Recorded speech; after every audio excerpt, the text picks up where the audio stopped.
have a seat. Yeah, sure. Why don't you sit here, Eugene? I will.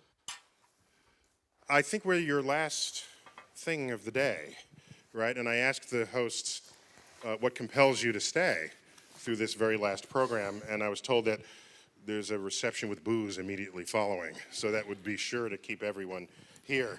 I'm Neil deGrasse Tyson. I'm the host of StarTalk Radio, and you will now bear witness to a live session of just what we do on StarTalk Radio.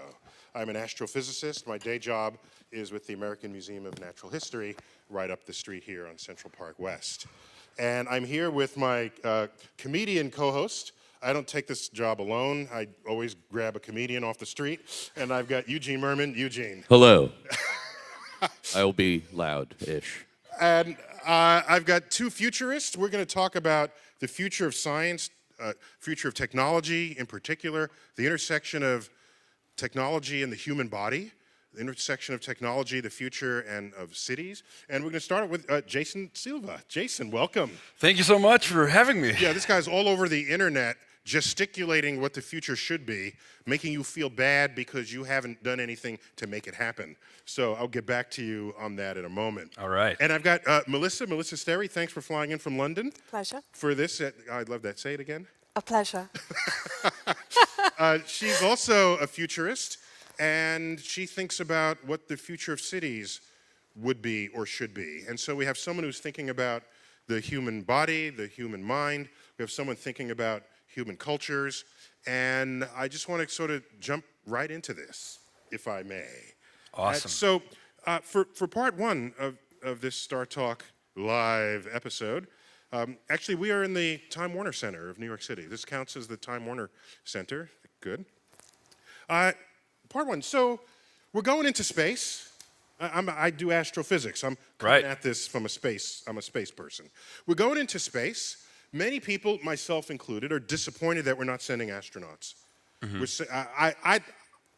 I like robots, but I kind of would still like to have people doing this. You have an opinion on this? Yeah, definitely. Well, I like the idea of astronauts too. I mean, I actually like the idea of sending artists and poets into space because I think that they could really communicate. Definitely poets. Yeah, no, there was actually an article in Newsweek a while back. So if some breaks, they're dead weight, You said poet fix the engine, that this wouldn't work. Imagine a world with less No, poets. but I think that one of the things that people talk about often is that NASA and other organizations don't do a good enough job of telling people why sending human consciousness into the cosmos is its own mesmerizing reward. I mean, that is what it is to be human. We didn't stay in the caves. We haven't stayed on the planet. Like, we transcend our boundaries. And so I think perhaps by sending artists and poets up there, an article in Newsweek called Rocket Men, actually, from a while back, said that this would be an interesting thing to do.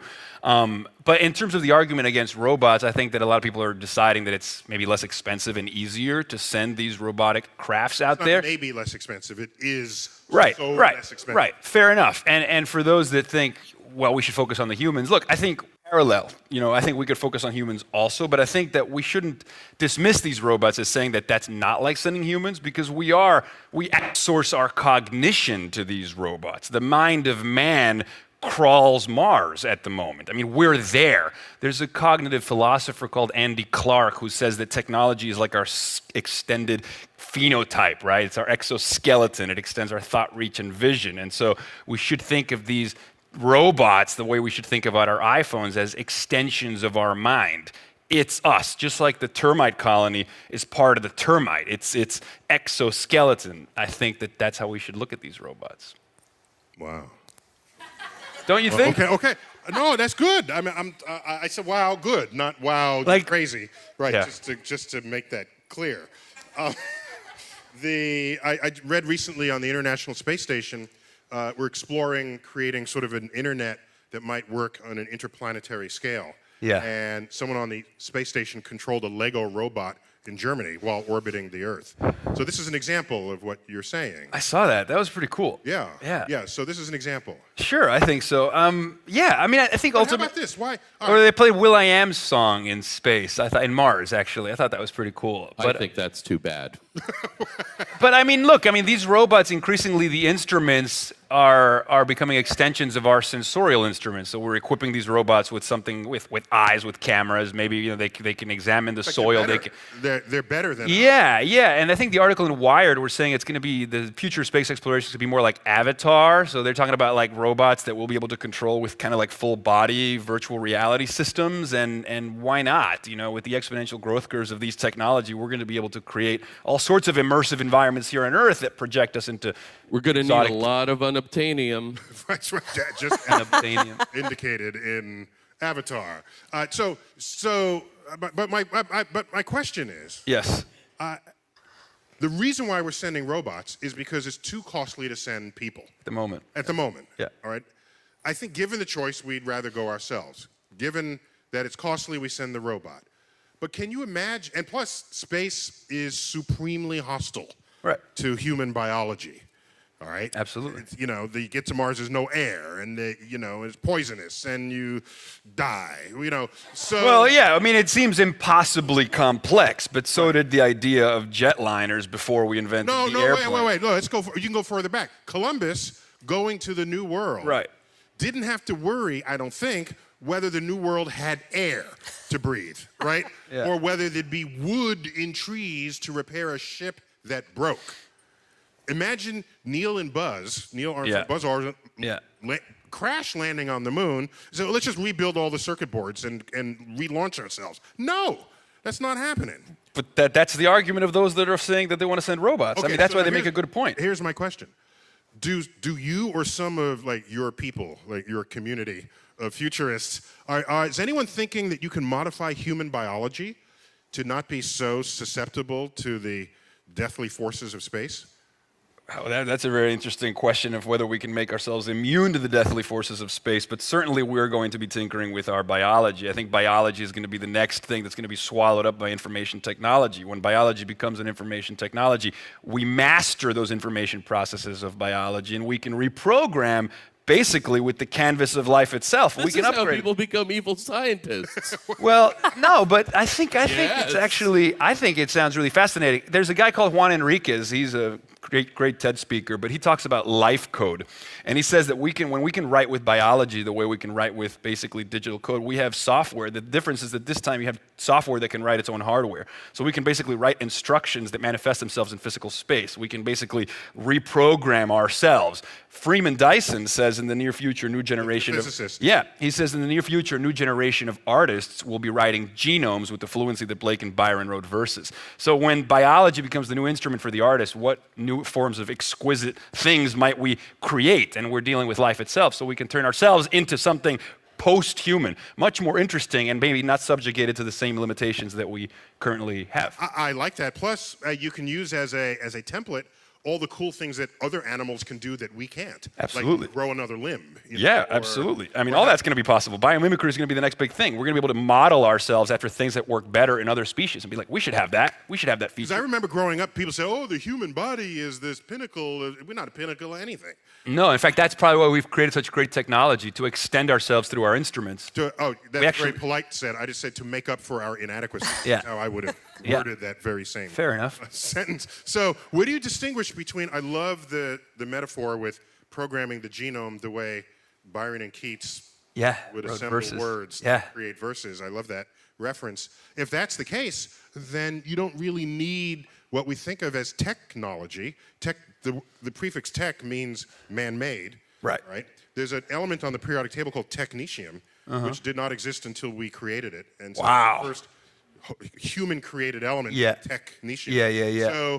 So if we make it out of biology, then it's not hardware, right? It's bioware, in a sense. So all these films and books where you see people with a cybernetic skeletal interface of biology and technology. If it's all biology, you don't need the rest of the technology. Well, I think that people talk about having both, right? I mean, they're saying that yes, we will be able to reprogram our biology and basically upgrade ourselves, but also with nanotechnology, matter becomes a programmable medium. So when you can build artifacts at the nano scale, then you have both. Maybe you have blood cell-sized devices that are made of more exotic materials in biology, they can interface with our biology in ways that we can't even see.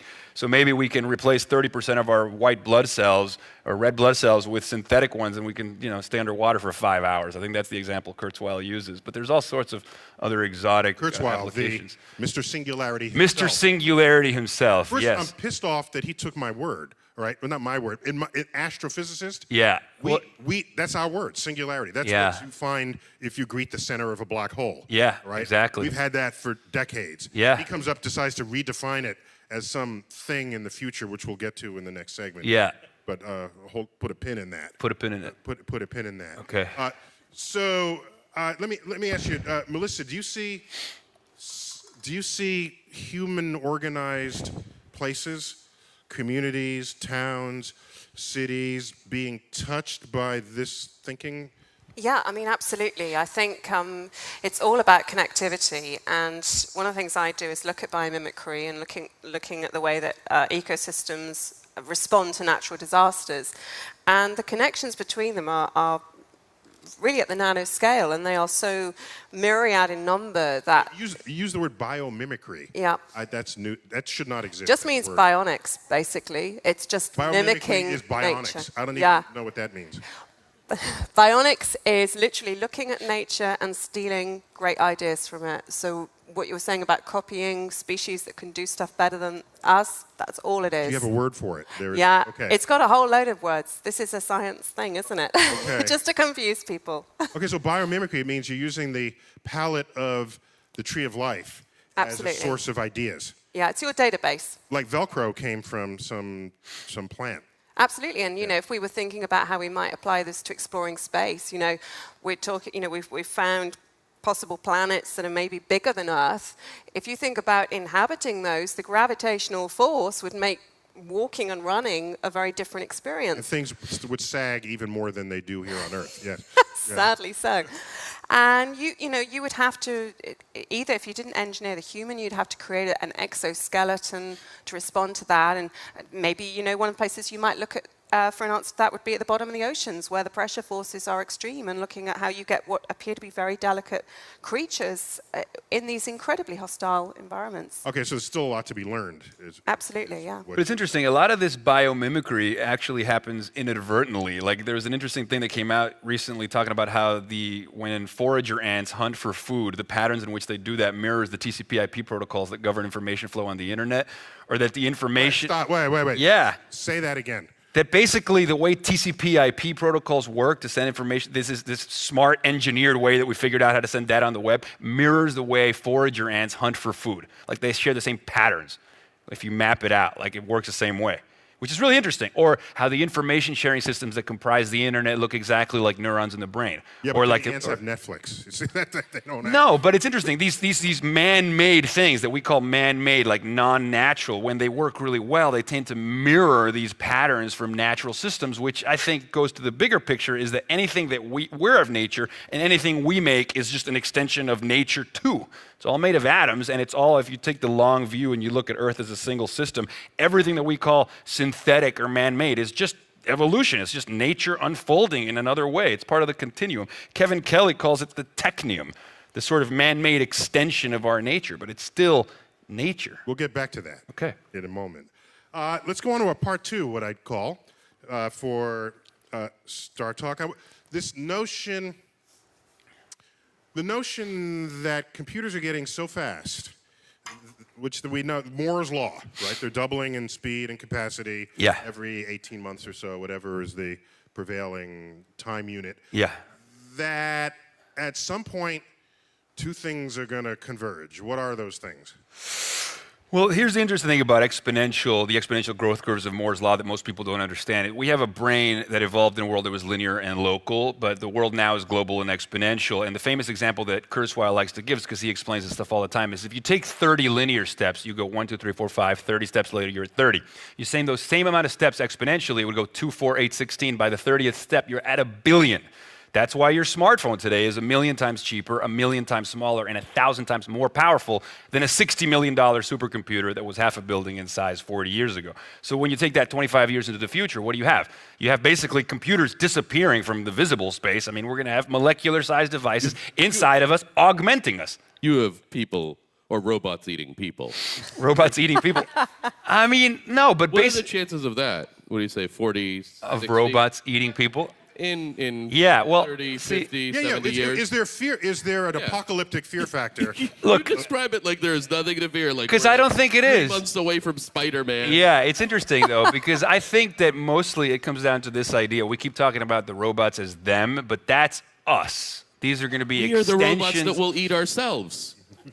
No longer Yeah, scared. I think we just will continue to do what we've always done, which is to use these tools not to make something else, but to extend who and what we are. We've I been think doing that since the dawn of computing. Yes. We've been doing that for our mechanical body since the dawn of the Industrial Revolution. We inhabit So our this is not a new exoskeletons. thing. Why is everyone talking about it like it's a new thing? Pretty much. I mean, Terence McKenna says we live inside of condensations of our imagination, but that's pretty much skyscrapers, jet engines. These are things that the human mind basically spit out, and then the human mind now resides inside of these things. So why all the talk of a singularity? Well, because I think that actually Kevin Kelly says we've had singularities before. The emergence of language was the first one. We could not have imagined a rich symbolic world of language when we were the early hominids on the other side of that line. And I think the metaphor that's applied into the future now is that we're getting to the point where it's almost impossible to make predictions because it's like staring into the sun. We can't really see what's going to happen when that inflection point happens. The acceleration reaches a point where it transforms everything. That inflection point is? Well, Kurzweil says it within 35 years or something like that. No, not That when. will become living rocks. Well, that's what I'm trying to ask. Oh, okay. Yeah. Well, I That think point of inflection means everything becomes linked with everything else, and matter becomes mind. So no reason to fear Iran? It means we basically impregnate the universe with intelligence. I mean, basically, the full flourishing of nanotechnology turns all of matter into a programmable medium. The full flourishing of biotechnology turns all of life into something for the aesthetic artist to manipulate.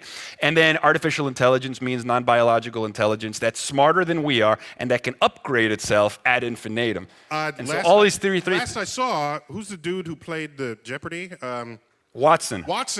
Watson wiped the floor 100%. with the best players Jeopardy ever had. Right, and it had to So use it's natural language. It's already Yeah. happening. Well, because we're taking now Watson and we're making it read all the medical journals in the world, so we're going to make Watson into a doctor now. You have the tricorder X. I don't have an issue with that. Me neither. We have Why would you? machines that replace our physical body course. effort. People have pacemakers. People have things. It's not some singular moment where all the world is going to be different 1 second after that happens. I don't see it. Well, I think it's just a series of incremental steps that are going to be happening so fast. But I think that the world that we live in today, perhaps, would be unfathomable to people even 100 years ago. So I think that even when the singularity arrives, we might not notice it because of our own kind of hedonic adaptation. It's like that funny video where the guy's like he's talking about being on an airplane when the internet doesn't work and he's complaining.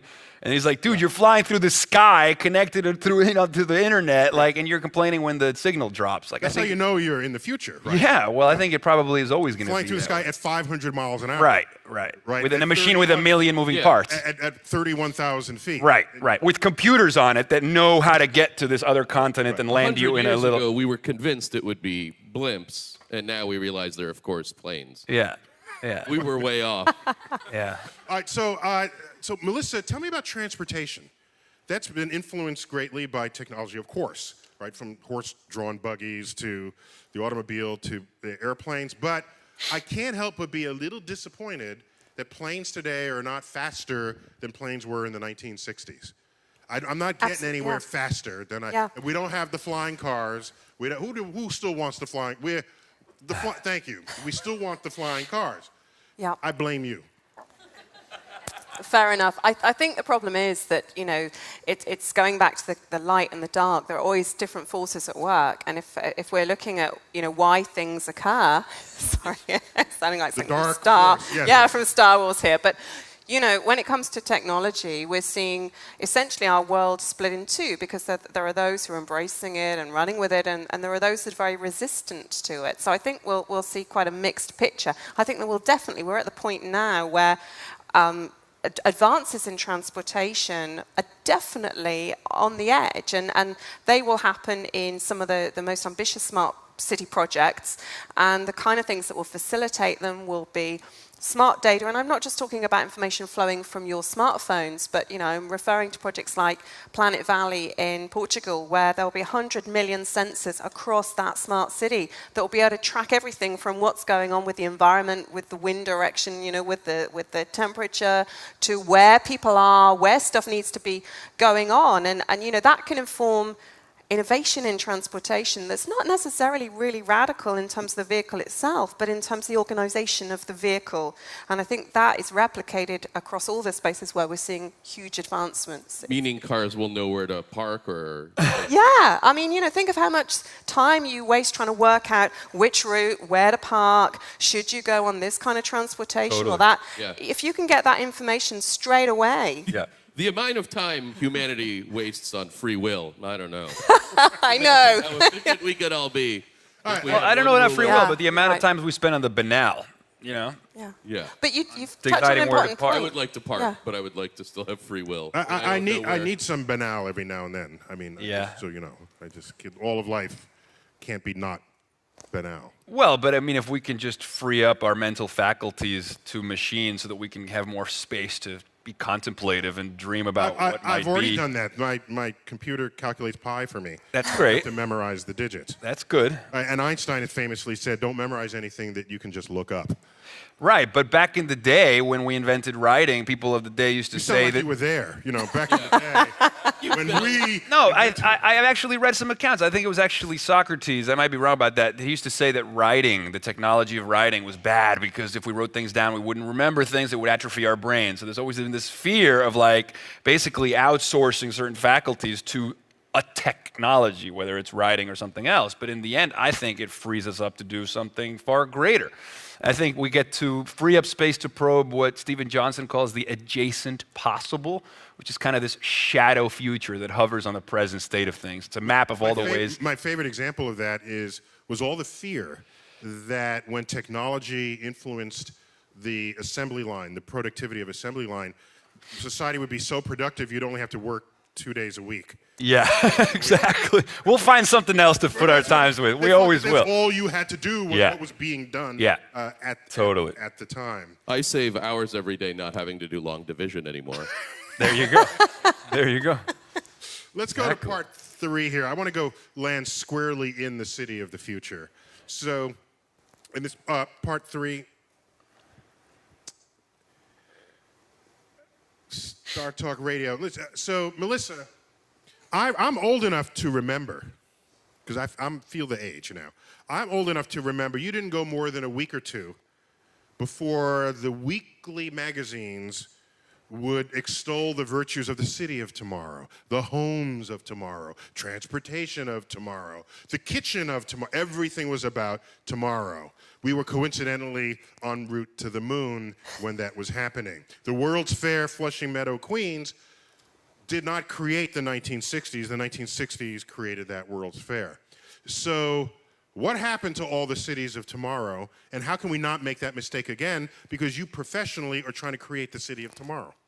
Policymakers are a big You problem. just punted that. You're going to blame. Yeah. But we vote for policymakers. They are Exactly. in a democracy. We vote for them.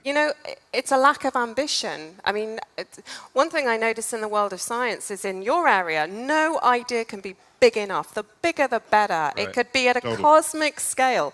But for example, if you think about city planning historically has been segmented into a sum of its parts. So for example, if we're thinking about resilience to natural hazards, the flooding team are over here, the heat wave team are over here, and it's all segmented. And this is something I came across on my PhD project.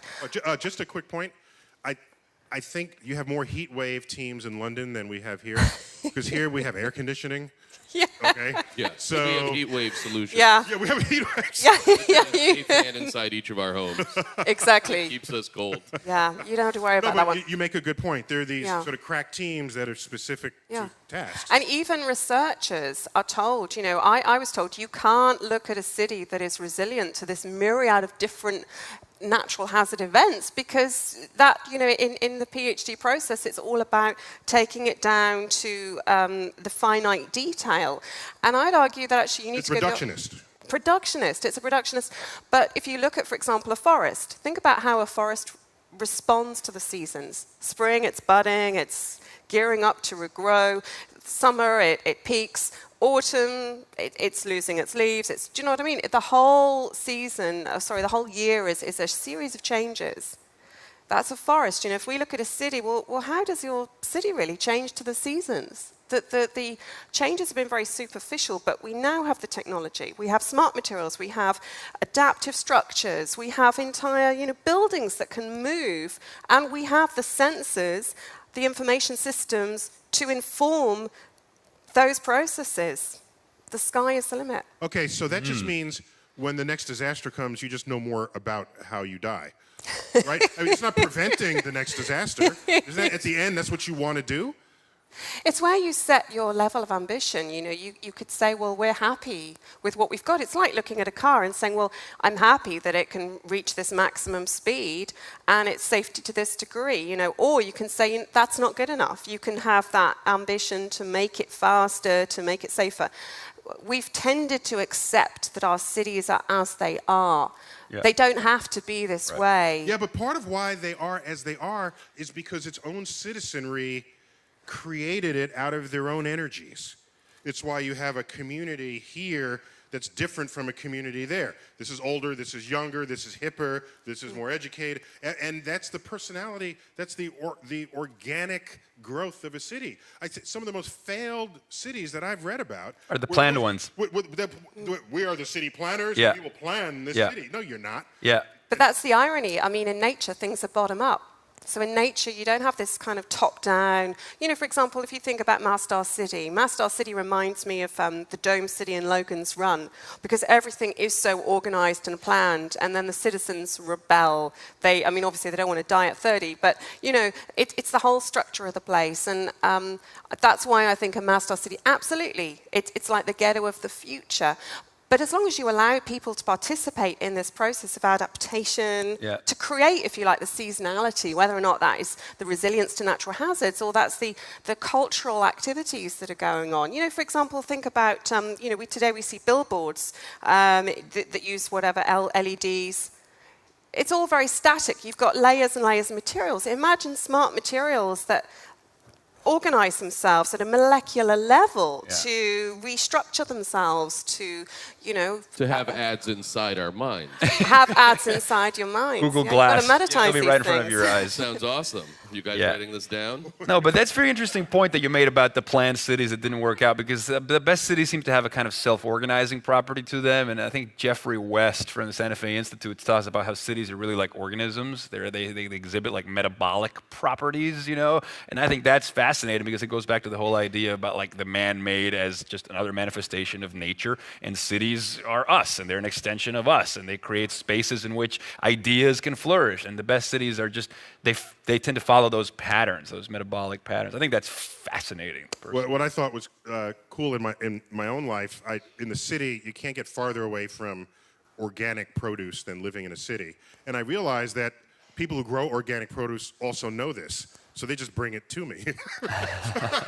So we got a weekly delivery of organic fruits and vegetables, and so they understand that there's a demand for it, and the solution just manifests itself. And think about it. Organismic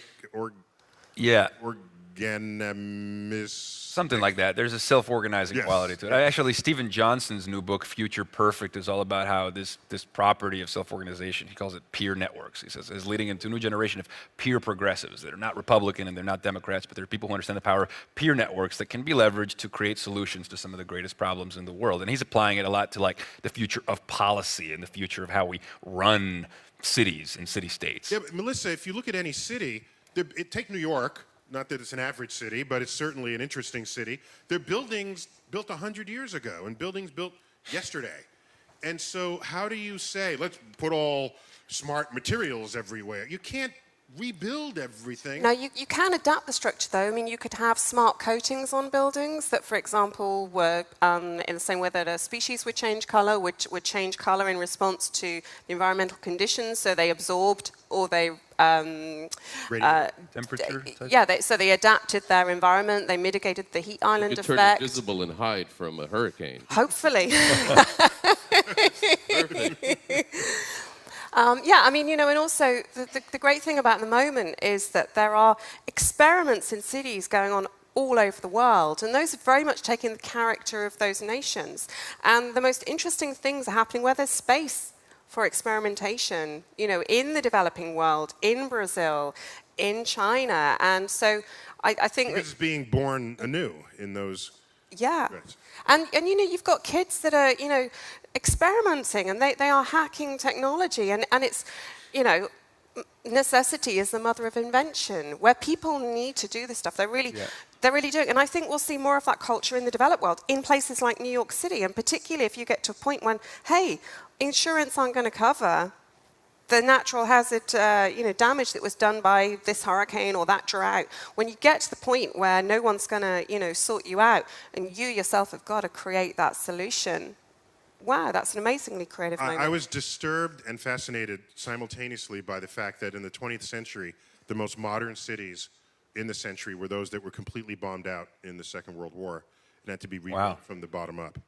Well, it was a disturbing reality, but then nonetheless, the cities are modern and transportation. And it's a testament to their resilience. Yeah. Well, cities is an idea and a concept, and it transcends any individual. Right. And the other, think about the weird thing in most sectors, in your sector, in the digital sector. If you were using technology that was 100 years old, would you be in business? In the city, we're in historic cities. This is a Victorian city. This was built technically the same as, cities that were constructed last century. It is crazy. The built environment is on the cusp of acknowledging, my God, we've actually got to get with the times. Yeah. We've got to take advantage of these new opportunities. Yeah, but in a way, we sort of. I mean, all right, you want to change the skin on structures. Meanwhile, I'm carrying around a smartphone and I have information. I mean, isn't that good enough? Why do I have to change the structure? I'd like my mind to have access to information, knowledge. I just downloaded an app today. I just learned about it from my cab driver. It knows where all the cops are. Should I say that on the? It knows I want where that all app. the cops are because it's social GPS, Yeah.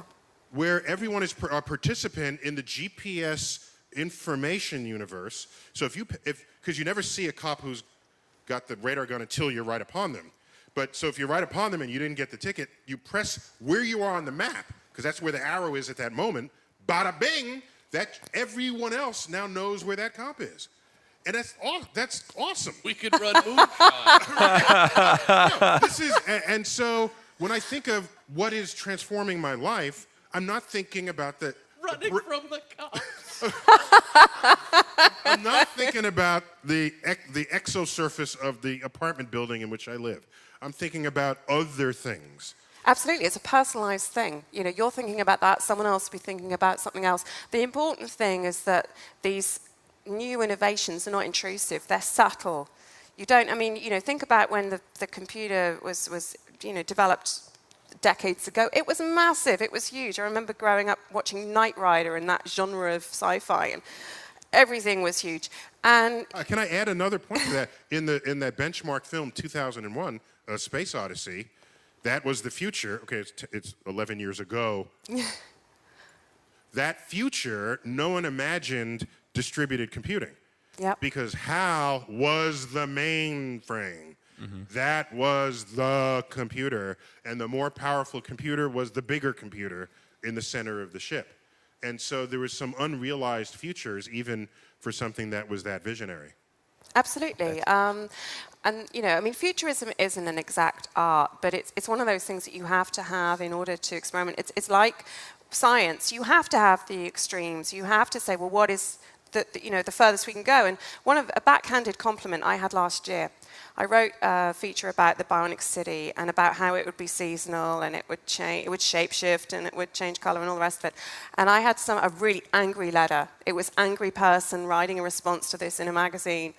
And he said, I would hate to live in that city because I wouldn't be able to find my way home from work. And I thought, what a compliment.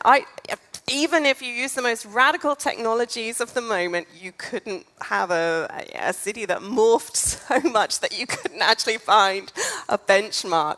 But if you don't have that extreme, if it's like we were talking before we came on about asteroid impacts, when I was looking at how do you protect a city against an asteroid impact? Yeah, well, I was looking for resilience. Your shape-shifting city is just flattened. Right, okay. I was asking the question, if we're setting perimeters at the extreme, can nature survive an asteroid impact? Because my theory about nature is it finds, the creative is aligned with the destructive. So they're both part of the same cycle of events, and one leads to the other. And actually, nature does have a positive response to some asteroid impact sites. There are bacteria that thrive in those sites because they're eating up the new nutrients that have arrived on site and that are exposed. It's positive for those species that didn't go extinct. Absolutely. Just to clarify. Yeah, right. absolutely. No one's saying asteroids wouldn't be great for bacteria. Exactly. That's not what makes us so worried about them. But it's about finding a positive. Absolutely, we can't survive an asteroid impact. But I would argue that something like Sandy or some of the extreme events that we've had, there are technologies, there are new engineering innovations and new systems that could build greater resilience to these things. And whether or not they're taken up depends on policymakers, and ultimately depends on people knowing about this stuff. If you don't know it exists, you're not going to fight for it. Okay, so we need technologically literate policy. Absolutely. And then Better communication of these ideas and these technologies. What are some of the things that could help against something like Sandy that you know of? Hurricanes are the tough ones. I mean, the first thing you've got to think about is the complexity of the site. Whether or not a hurricane is really going to affect you from a structural position is obviously going to depend on the site that you're built. New York is basically sat on, well, it's going to suffer from liquefaction. It's built on very unstable foundations. So it's not very well positioned from the perspective of... You don't have to be mean about it. It isn't. I'm just saying it kind of, it's here, but, had somebody kind of thought a little bit more about it, they might have thought, okay, well.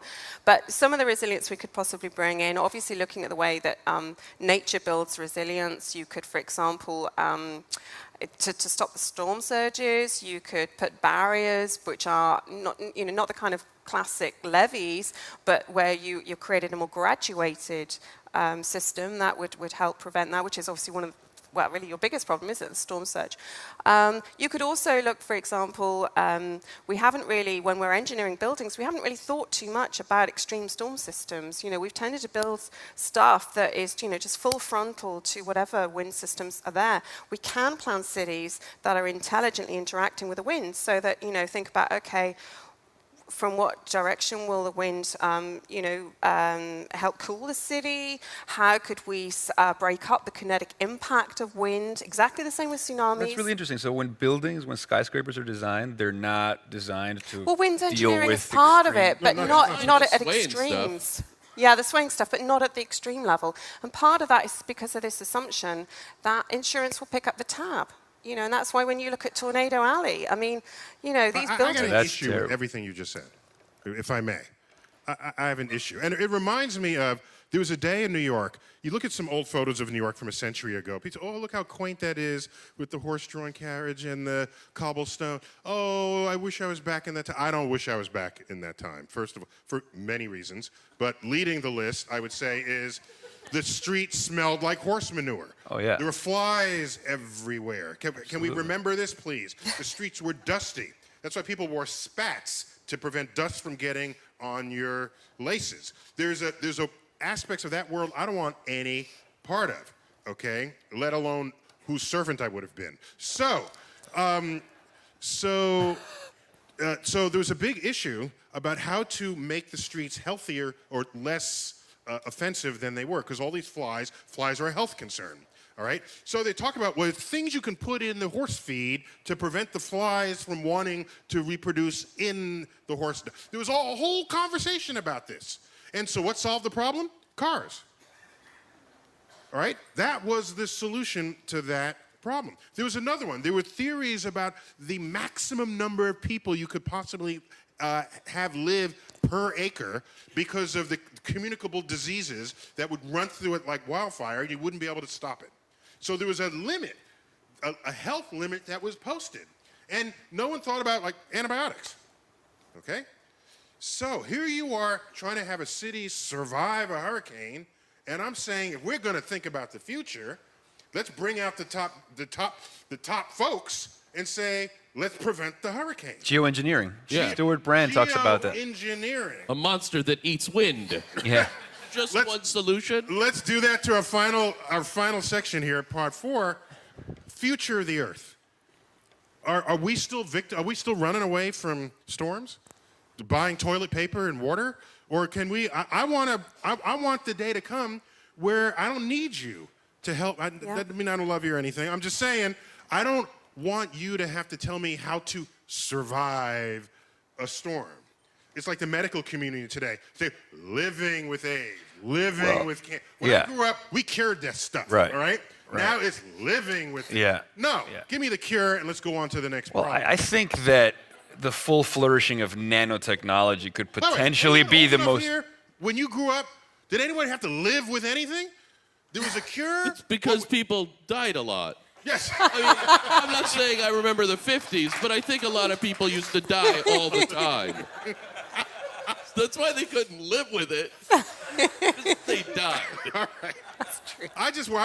Well, here's the thing. Think of like how... I just remember every few months there was a cure that got... Yeah. Well, think of how amazing it is whenever we watch like a time-lapse video, like of a skyscraper being built, like 3 months accelerated, and we just see that it's just being realized in real time when seen through time-lapse. Well, I think that full mastering of biotechnology, nanotechnology, makes all of the physical world basically our clay. For us to literally realize into being, we can turn deserts into oases. It's like dream engineering. Like, we're talking world building stuff.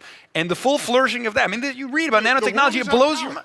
Oh, 100%. But like in time-lapse mode. Like it'll be like that, on that scale of being able to transform. We're going to try some of this stuff though first in Brazil and China, right? Well, listen, if you were able to see an entire city, if you were able to see New York and fast forward, 500 years of development or 300 years of development, you would see that literally our thoughts transform the world and manifest the decisions of individuals over time, and economic decisions people make change the topography of a place.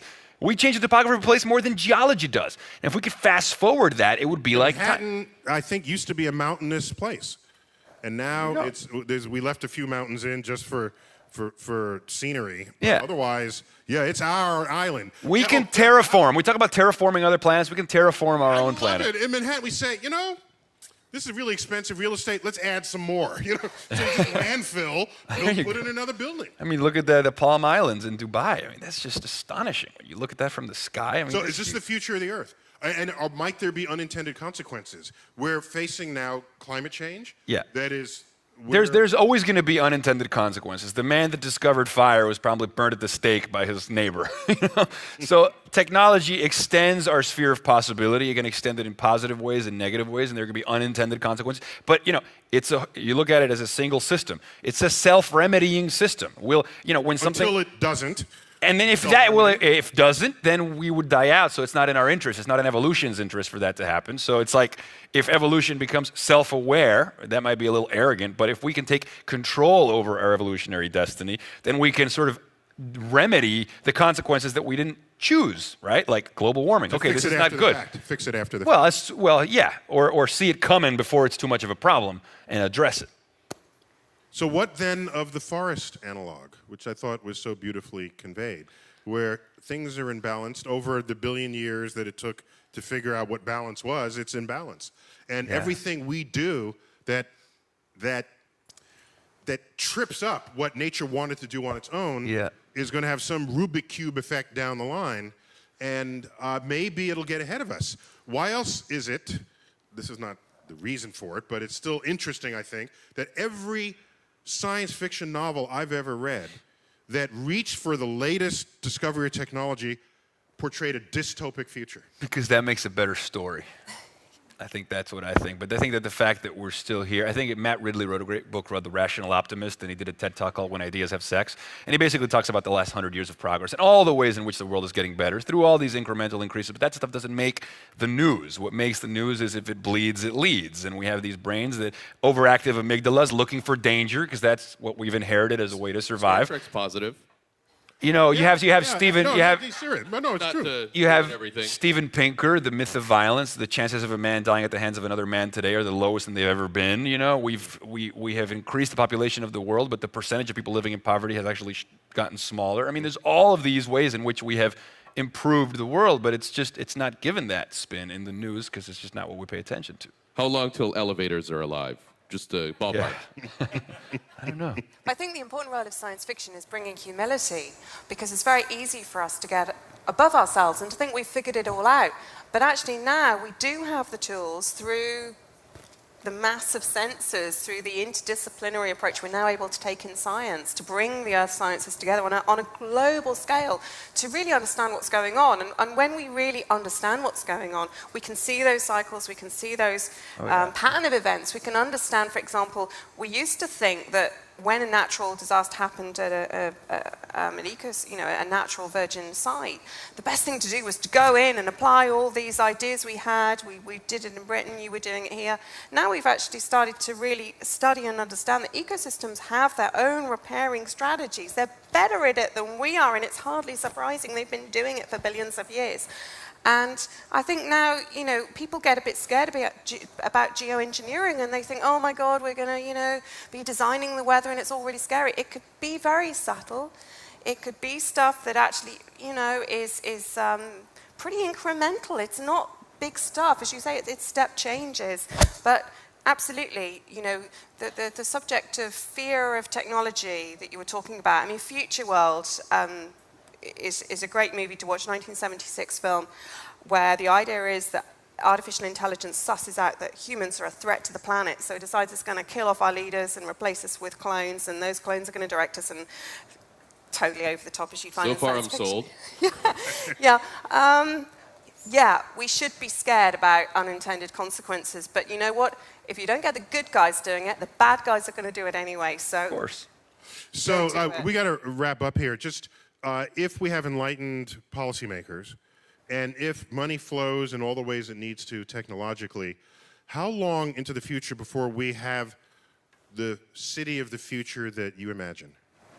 Very soon. That's not, no! I want a more quantitative answer than that. We will have very smart cities by the year 2020. 8 years. Yeah, within 8 years. The kind of bionic city I'm talking about, I'm giving a timeline of between 2040 and 2050. Okay. So a city All right. that, yeah, That's is like the forest. Seeable. Yeah. It's touchable, smellable. Yeah. Do I have an estimate as to when that might happen? Yes. You know, well, if Kurzweil's predictions are correct, I think over the next 30 years, the world is going to be transformed in ways that make the last 30 years look negligible. I think that we could see that level of transformation. Yeah, however, every exponential growth of anything, every period will say that about the previous period. Fair enough, yeah. That's what exponential growth Probably means. the case. However, Right. we the past 30 years said, I have a quote from the Brooklyn Daily Eagle, Yeah. the year 1900, Yeah, December 31st. yeah. And it's, and the editor writes, we can scarcely imagine that any advances in transportation in the 20th century will rival that which we have accomplished in the 19th century. Right, but They had railroads and exactly. they had dirigibles. Right, and with railroad, when the Industrial Revolution, we transcended the limits of our muscles. With the Digital Revolution, we're transcending the limits of our minds. We transcend and transcend and Your transcend. counterparts back then could have made the same statement at each period. Yes. I'm just saying, so I don't see your statement now as special over time. It's Yeah. just the next person saying the next You're thing absolutely right. I think we can on always... an exponential growth curve. I think that we can always rely on our cosmic restlessness to assure that we're never done. I think we should end on that sentence. Join me in thanking my panel for StarTalk Live.